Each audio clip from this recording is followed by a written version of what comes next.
Our next topic is electropositive character. Metals have the tendency to lose their electrons, valence electrons, and when they lose electron, they gain positive charge and form, and which is called electropositivity of the metal, and it is called electropositivity or metallic character.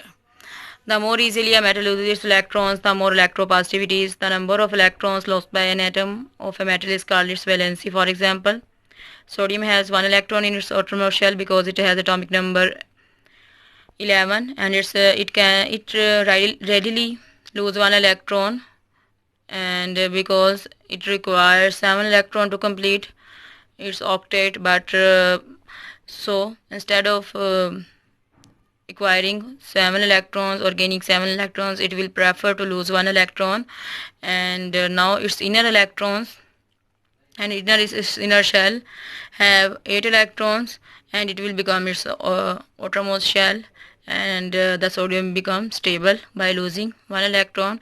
That's why it will prefer to lose electron, and it will gain positive plus 1 charge. Now its inner shell have 8 electrons, the inner shell which is now become its outer shell.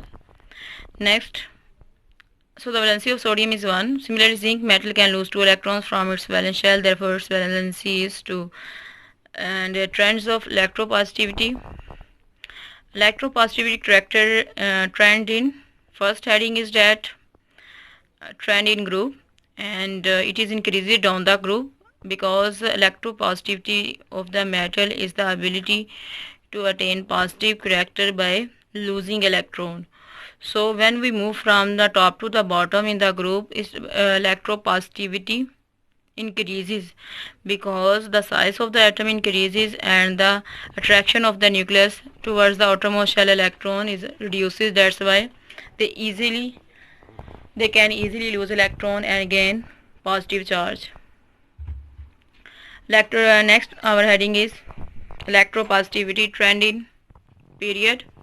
Electropositive character decrease across the period from left to right in the periodic table because atomic size is decreased due to increase of nuclear charge. It means elements at the start of the period are more metallic, and this character decreases as we move from left to right in the period. So electropositivity of the metals depend upon its size. In the group sizes increases, electropositivity increases, and in the period size decreases and electropositivity is also decreases because of force of attractions. Size decreases, force of attraction increases, and it will be difficult for the metals and for the elements to lose electron. And next, electropositivity and ionization energy. Electropositivity character depends upon the ionization energy, which is in turn depend upon size and nuclear charge of the atom. Small size atoms with high nuclear charge have high ionization energy value. In this way, atoms having high ionization energies are less electropositive or metallic. Electropositivity and ionization energy are inversely proportional to each other because electropositivity increases with the size, but ionization energy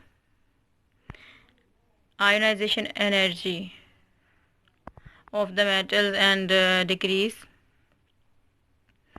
with increase in the size. That's why when we move from left to right, the metals of first element, because size decrease from left to right, and the left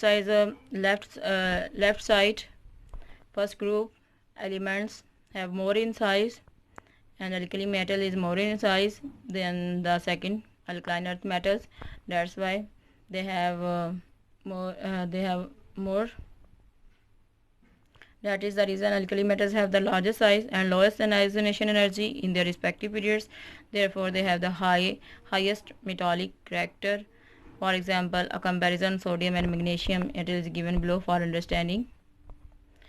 Sodium atom has 3s1 electrons configuration having atomic size 186 and ionization energy 496 kilojoule per mole. Magnesium atom, which belongs to alkaline earth metal second group, 3s2 electronic configuration having atomic size 160 and ionization energy is 738 kilometer. kilojoule per mole.